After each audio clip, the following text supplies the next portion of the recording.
Hello everyone. हम लोगों ने पोजीशन वेक्टर, डिस्प्लेसमेंट वेक्टर ये सारी चीजें कर ली थी। उसमें डायरेक्शन कोसाइंस क्या होते हैं और किसी भी वेक्टर की डायरेक्शन को कैसे हम बताते हैं एंगल्स के थ्रू, ये सारी चीजें कंप्लीट हो गई थी। अब उसी के कंटिन्यूएशन में हमने एक बात कही थी कि किसी भी वेक्टर को इनफाइनाइट कंपोनेंट्स में डिवाइड किया जा सकता है, ब्रेक किया जा सकता है, उसको रिजॉल्व किया जा सकता है, ठीक है, स्प्लिट किया जा सकता है। कहने का मतलब उसके इनफाइनाइट कंपोनेंट्स हो सकते हैं। और फिजिक्स में जहाँ तक बात हम करेंगे 2 या 3 कंपोनेंट तक बात करेंगे, मैक्सिमम 3 कंपोनेंट्स तक। तो फिलहाल ये रिजोल्यूशन प्रोसेस क्या है, किसी वेक्टर को हम रिजॉल्व कैसे करते हैं और उसके कंपोनेंट्स क्या हैं, वेक्टर कंपोनेंट क्या है, स्केलर कंपोनेंट क्या है, प्रोजेक्शन क्या है, स्केलर कंपोनेंट को ही हम प्रोजेक्शन बोलेंगे। तो ये सारी चीजें देखते हैं। तो ये किस पार्ट में हम लोग पढ़ते हैं, resolution of vectors, resolution of vector. ये क्या है, इट इज द प्रोसेस, ये हम कह सकते हैं reverse process, reverse process of addition of vectors, that is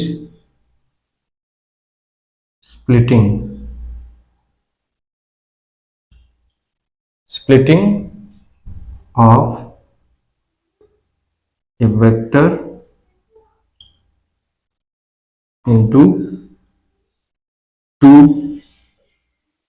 और 3 और 4 एक्सेट्रा, जितने भाग में हम इसको रिजॉल्व करना चाहते हैं, ब्रेक करना चाहते हैं, इंटू 3 और इंटू 2 और 3 पार्ट्स।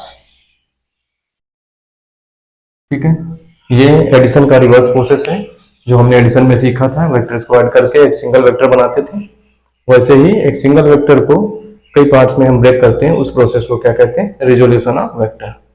ठीक है, तो इनको हम स्प्लिट करते हैं कई सारे पार्ट्स में, ठीक है, 2 और 3 और मोर पार्ट्स जहां तक हमें रिक्वायर्ड है। तो 3 पार्ट्स तक हम मैक्सिमम करेंगे और these parts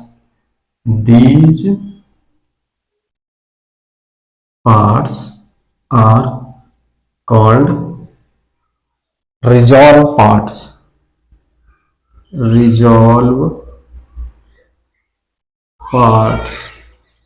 of original vector, resolve parts of that vector। ठीक है, रिजॉल्व पार्ट्स या फिर हम कंपोनेंट्स भी बोलते हैं, कंपोनेंट्स, रिजॉल्व पार्ट्स और कंपोनेंट्स ऑफ दैट वेक्टर। जिन पार्ट्स में डिवाइड करेंगे उन्हीं को हम इसके कंपोनेंट्स भी बोलेंगे ओरिजिनल वेक्टर के। ठीक है, तो इसको समझने के लिए हम लोग स्टार्ट करते हैं। मान लेते हैं हमारे पास एक ये वेक्टर है,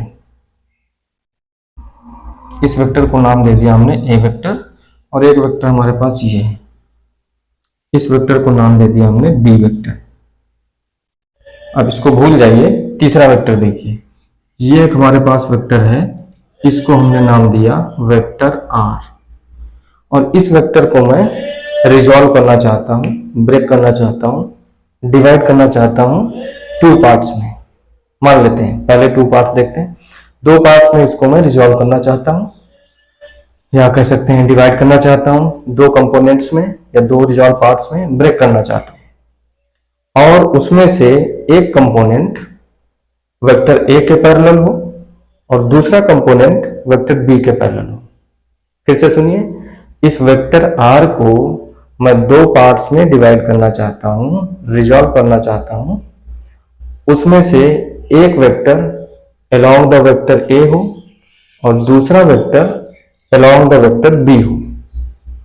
तो कैसे करेंगे, तो हम करेंगे क्या, इस बी वेक्टर को इस तरीके से पैरेलली शिफ्ट करेंगे कि उसका जो टेल है वो यहां पे आ जाए, इसके आर वेक्टर के टेल पे।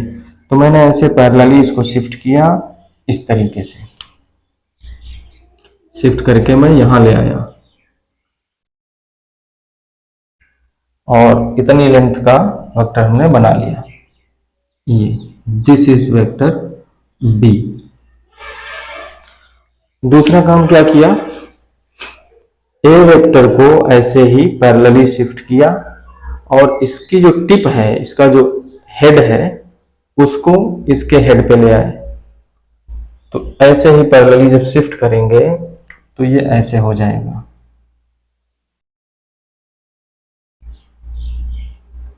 दिस ये, और इतनी ही लेंथ हमने ऐसे ड्रॉ कर दी। ये देखिए, तो दिस टोटल यहां से यहां तक नेट जो वेक्टर है वो वेक्टर ए है, यहां से यहां तक, और यहां से यहां तक ये वेक्टर बी है। अब आप देखिए ये ट्रायंगल बना, इस ट्रायंगल में वेक्टर बी का इतना पार्ट इस ट्रायंगल में लाई कर रहा है और वेक्टर ए का इतना पार्ट ट्रायंगल में लाई कर रहा है।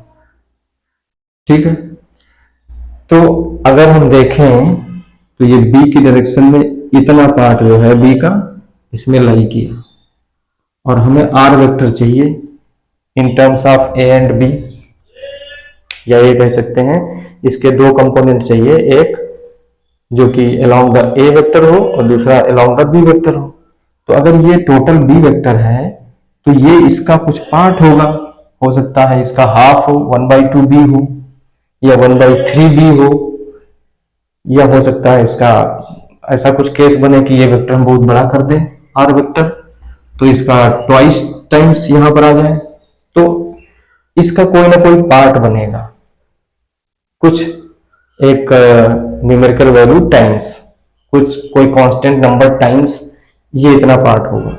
अब ये बी वेक्टर का कितना पार्ट है हमें नहीं पता, तो मान लेते हैं कोई कांस्टेंट टाइम्स बी, इतना पार्ट क्या है, लैम्डा टाइम्स, इसको हम कह सकते हैं म्यू टाइम्स बी वेक्टर। यहां से लेकर के यहां तक वेक्टर जो है वो बी के पैरेलल है, बी के पैरेलल है। अब इतना वेक्टर चाहिए हमें, तो तरीके हमारे पास बहुत हैं। इसकी डायरेक्शन में हम यूनिट वेक्टर निकालें और ये जितनी लेंथ है उससे मल्टीप्लाई कर दें, तो बात वही आएगी। तो जनरल तरीका क्या है कि ये इस पूरे बी वेक्टर का कितनी लेंथ जो है इस ट्रायंगल में लाई कर रही है, मान लेते हैं म्यू टाइम्स। ठीक है, कुछ फैक्टर बी का इतना होगा ये। ठीक है, तो mu times of B is this. ऐसे ही मान लेते हैं ये टोटल ए वेक्टर का कुछ पार्ट इस ट्रायंगल में लाई किया, तो मान लेते हैं वो लैम्डा टाइम्स होगा, lambda times vector A. Lambda and mu क्या है, कोई रियल नंबर्स है, कोई कांस्टेंट वैल्यूज है। ठीक है, जो बी के पार्ट को बताते हैं। तो mu part of B is this and lambda part of A is इतना दिस। तो अब इस ट्रायंगल में ये अगर म्यू बी है, ये लैम्डा ए है, तो आर को हम क्या लिख सकते हैं, दिस प्लस दिस। ये ट्रायंगल नाम में हम लोग पढ़ चुके हैं, तो lambda A plus mu B. तो हमारा काम हो गया कंप्लीट। हमने क्या करना था, इस वेक्टर आर को दो पार्ट्स में डिवाइड करना था, तो दो पार्ट्स में डिवाइड कर दिया, जिसमें से एक पार्ट ए के अलोंग हो और दूसरा पार्ट बी के अलोंग हो। तो ये part along the A vector है, ये part along the B vector है। तो इसके दो रिजॉल्व पार्ट या दो इसके कंपोनेंट हो गए, एक है in the direction of A और दूसरा है in the direction of A B. तो डायरेक्शन ऑफ ए की डायरेक्शन में कितना है, लैम्डा टाइम्स ऑफ ए, और बी की डायरेक्शन में कितना पार्ट है, म्यू टाइम्स ऑफ बी। ठीक है, लैम्डा और म्यू क्या है, real numbers. Lambda comma mu belongs to real numbers, ये कोई रियल नंबर होंगे। तो ए का टोटल पार्ट तो इस ट्रायंगल में पड़ा नहीं, कुछ पार्ट पड़ा, तो वो लैम्डा टाइम्स मान लिया ए होगा, और वैसे ही बी का कुछ म्यू टाइम्स बी होगा जो इस ट्रायंगल में लाई किया। तो ये आर वेक्टर हो गया, इसके दो कंपोनेंट हो गए 1 and 2, lambda times A plus mu times B. इस तरीके से हमने इस वाले वेक्टर को दो स्पेसिफिक डायरेक्शंस में ब्रेक कर लिया। दो स्पेसिफिक, ये स्पेसिफाइड है, ए की डायरेक्शन और बी की डायरेक्शन, ये दो स्पेसिफिक डायरेक्शंस आपको दी गई हैं, तो हमें उन दो स्पेसिफिक डायरेक्शंस में इस आर वेक्टर को रिजॉल्व करना था, ब्रेक करना था। तो ये ब्रेक हो गया, बस ये दो कंपोनेंट्स के हो गए। अब कोई कहता तीन कंपोनेंट में डिवाइड करना है, तो भाई एक और वेक्टर ले लेते, कोई एक और वेक्टर कोई ले लेते हैं। मान लेते हैं ये वेक्टर सी है, ये सी वेक्टर है। तो अब हम क्या करते हैं, अब ऐसे देखिए आर, ये पहले आर बनाते अपना जिसको हमें रिजॉल्व करना है। ये आर वेक्टर है, दिस इज आर वेक्टर। ए को पैरेलली शिफ्ट करेंगे, फिर वैसे ही ये पैरेलली शिफ्ट कर, बी को हमने पैरेलली शिफ्ट कर दिया, दिस इज बी वेक्टर। अब यहां से टिप से स्टार्ट करेंगे और फिर ए को पैरेलली शिफ्ट करेंगे, यहां पर इसका ये लाएंगे, ठीक है, इसका टेल। तो ये बी वेक्टर था, टेल को लाए यहां पर थोड़ा पीछे और बना लेते हैं। ये देखिए ये वेक्टर आर था अपना, और यहां पर इसको मैंने ऐसे शिफ्ट किया, ये शिफ्ट कर लिया, ठीक है, ये दिस इज बी वेक्टर। और फिर हम क्या करेंगे, ए वेक्टर को यहां से इस ए वेक्टर को पैरेलली शिफ्ट करेंगे, ऐसे लाएंगे, ठीक है। तो पैरेलली शिफ्ट करने के बाद ये ऐसे आ जाएगा, ए उतनी लेंथ का ये बना लिया, दिस इज ए वेक्टर। उसके बाद में क्या करेंगे, सी वेक्टर को यहां से ऐसे पैरेलली लाएंगे और यहां ऐसे टिप पे इसके ले आएंगे, इस तरीके से शिफ्ट करके, ओके। तो इसके पैरेलल जब हम बनाएंगे तो यहां से कैसे बनेगा, देखिए, इसको और देखिए, ऐसे किया हमने, अदरवाइज वो ट्रायंगल में आएगा नहीं। हमने क्या किया, इस बी को शिफ्ट किया इस तरीके से, तो जरूरी नहीं ये हम इसको ये वाला टेल यहीं पर लाएं, ये वाला पार्ट, ये वाला पॉइंट यहाँ पे ला सकते हैं, या ये वाला पॉइंट यहाँ पे ला सकते हैं, ठीक है। इसको ऐसे ही पैरेलली शिफ्ट कर दिया, तो ये हो गया, ये ऐसे, ये यहां से यहां तक टोटल जो है ये बी है, इसको मैंने ऐसे शिफ्ट कर लिया, ओके। अब यहां से चले ए की डायरेक्शन, तो ए को भी ऐसे ही शिफ्ट किया, तो इसका हम ऐसे बना सकते हैं, ये ए हो गया, ए वेक्टर, ठीक है, इतना।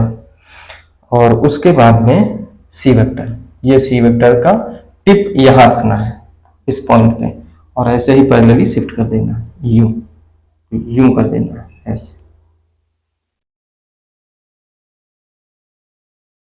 ऐसे पैरेलली शिफ्ट करेंगे ये, और ये आ जाएगा,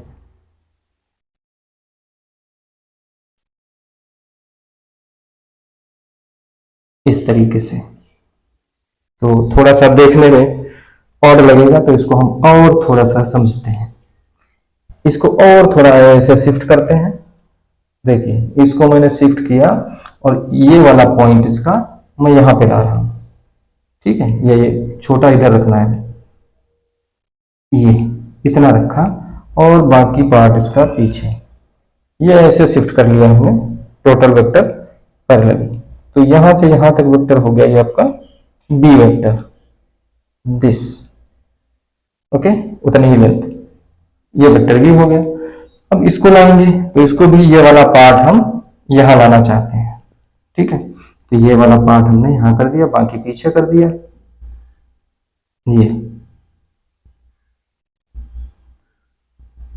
तो ये हमारा तरीका है। ये ए वेक्टर था हमारा, तो ए वेक्टर को हमने ये बना लिया यहां तक, ओके।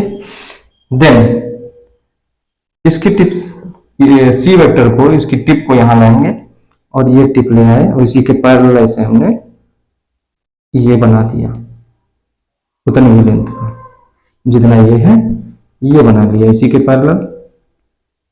तो ये वेक्टर हो गया, ये वाला क्या था टोटल वेक्टर बी वेक्टर था, और ये वाला टोटल वेक्टर क्या था ए वेक्टर था, और ये वाला टोटल वेक्टर क्या था सी वेक्टर था। अब इस क्वाड्रिलेटरल को देखिए, इस ए वेक्टर का केवल इतना पार्ट इसमें लाई किया, और सी वेक्टर का केवल इतना पार्ट लाई किया, और बी वेक्टर का केवल इतना पार्ट लाई किया।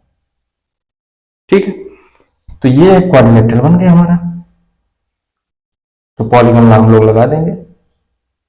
तो this vector plus this vector plus this vector is equals to ये आर वेक्टर।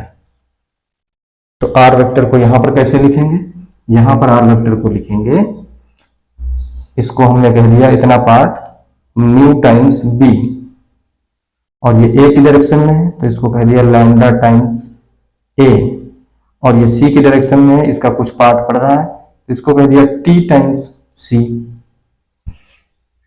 तो लैम्डा म्यू लैम्डा ए, ये देखो mu B plus lambda A plus T C, तो इसको लिखेंगे lambda A plus mu B plus T C.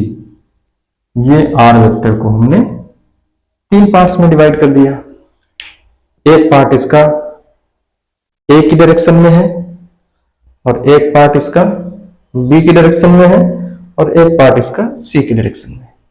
तो ऐसे ही हम इनफाइनाइट वेक्टर्स बना सकते हैं, और इसी तरीके से शिफ्ट कर करके पॉलीगन बनता चला जाएगा। पॉलीगन में हम इनफाइनाइट साइड ले सकते हैं, बहुत सारी साइड हो सकती हैं, 2 3 4 5 6। इनफाइनाइट साइड का जब पॉलीगन बन जाएगा वो सर्किल बन जाएगा। ठीक है, तो बहुत सारे कंपोनेंट्स हो सकते हैं, उस तरीके से हम रिप्रेजेंट कर सकते हैं। अब देखिए ये हमारे कंपोनेंट्स हो गए, 3 components, 1 is along A, 1 second is along B, third is along C. वैसे यहां पर था, ये 2 पार्ट में डिवाइड किया था, 1 इज अलाउंड ए, 1 इज दूसरा अलाउंड बी। यहां पर भी लैम्डा म्यू एंड टी तीनों ही क्या है belongs to real number. Lambda mu and T belongs to real number, तीनों ही रियल नंबर्स हैं। तो ये होता है रिजोल्यूशन का मेन मतलब, जनरल, ये जनरल प्रोसीजर है। ठीक है, तो ये जानना था क्योंकि हमें छोटे छोटे कभी क्वेश्चंस और या कभी कभार बेसिक चीजें बड़े बड़े क्वेश्चंस में यूज हो जाती हैं, तो ये समझना जरूरी था। ठीक है, कि कैसे हम ओरिजिन, हमारा बेसिक चीज क्या है वो कैसे हम डील करते हैं रिजोल्यूशन में। ठीक है, ये होता है हमारा एक्चुअल में ये तरीका है। ठीक है, इस तरीके से हम कोई भी वेक्टर लिख सकते हैं। ओके जी, अच्छा अब ज्यादातर हम लोग किसके साथ खेलेंगे, ज्यादातर हम लोग खेलेंगे जो पहले बात कर चुके हैं। तो ये तो था कोई गिवन वेक्टर्स हैं उनकी डायरेक्शन में ये रिजॉल्व कर दिया इनके पार्ट्स को। तो 3 पार्ट में हो गया, यहाँ 2 पार्ट में हो गया, जिस वेक्टर की डायरेक्शन में करना था 2 वेक्टर की डायरेक्शन में करना था, तो ये 3 वेक्टर की डायरेक्शन में। तो ऐसे इस तरीके से, अब इसी को मैं इस तरीके से पढ़ चुका हूं। देखिए यहां पर जैसे हमने यूज किया था पीछे, जैसे मैंने लिख दिया ए आई प्लस बी जे। अब इस वेक्टर में स्पेसिफिक डायरेक्शंस क्या थी, एक एक्स एक्सिस और एक वाई एक्सिस। ठीक है, यहां पर कोई भी ऐसे रेंडमली कोई डायरेक्शंस हमने दे दी, रेंडमली कोई भी वेक्टर्स ले लिए किसी भी डायरेक्शन में, और उनकी डायरेक्शंस में हमें इसको ब्रेक करना था तो ब्रेक कर लिया। ये भी क्या है, ये भी एक वेक्टर है, इसके भी 2 कंपोनेंट्स हैं, एक है अलोंग एक्स एक्सिस, एक है along B axis, Y axis. तो यहां पर स्पेसिफिक डायरेक्शंस क्या है हमारी, आई और जे वाली जो डायरेक्शंस है। तो यहां पर हमें, और ये दोनों ही क्या है म्यूचुअली परपेंडिकुलर है, आई और जे एक्स एक्सिस और वाई एक्सिस 90 डिग्री पे होते हैं। तो ये भी एक वेक्टर है जो हमने इसको 2 पार्ट्स में डिवाइड कर रखा है। ठीक है, इसके 2 पार्ट्स हैं, कंप्लीट वेक्टर आर है, उसके 2 पार्ट्स क्या हैं ये हैं, जिनको हम कंपोनेंट्स कहेंगे। ओके, तो सिमिलरली जैसे हमने यहाँ पर पहले क्या लिखा था 3D में, 3D में लिखा था ए आई के प्लस बी जे के प्लस सी के, तो वहां पर यह होता था। तो ये इस वेक्टर को हम क्या कहेंगे, दिस वेक्टर इज रिजॉल्व या स्प्लिटेड इनटू 3 पार्ट्स या 3 कंपोनेंट्स या 3 resolve parts. One is along X axis, second is along Y axis and third is along Z axis. तो यहां पर स्पेसिफिक डायरेक्शंस क्या है हमें पता है, तो यहां पर भी स्पेसिफिक डायरेक्शंस हैं। इस वेक्टर को 3 स्पेसिफिक डायरेक्शंस में ब्रेक किया गया है, डिवाइड किया गया है, या इस वेक्टर के 3 स्पेसिफिक डायरेक्शंस में कंपोनेंट्स हैं। इसके 3 कंपोनेंट हैं और ये स्पेसिफिक डायरेक्शंस में है, और वो स्पेसिफिक डायरेक्शंस हमें पता है, एक्स एक्सिस के अलोंग, वाई एक्सिस के अलोंग, जेड एक्सिस के अलोंग। सिमिलरली ये क्या है, ये भी ये आर वेक्टर, 3 वेक्टर, 3 इसके कंपोनेंट्स हैं, 3 वेक्टर से 3 कंपोनेंट से मिलकर बना है ये। One is along the A and one along the B and one is along the C. तो यहां पर स्पेसिफिक डायरेक्शंस कौन है, ए और बी और सी की डायरेक्शंस को हमने शो किया हुआ है। इस सिनेरियो में हमने ए और बी और सी की डायरेक्शंस को स्पेसिफिक डायरेक्शंस माना है।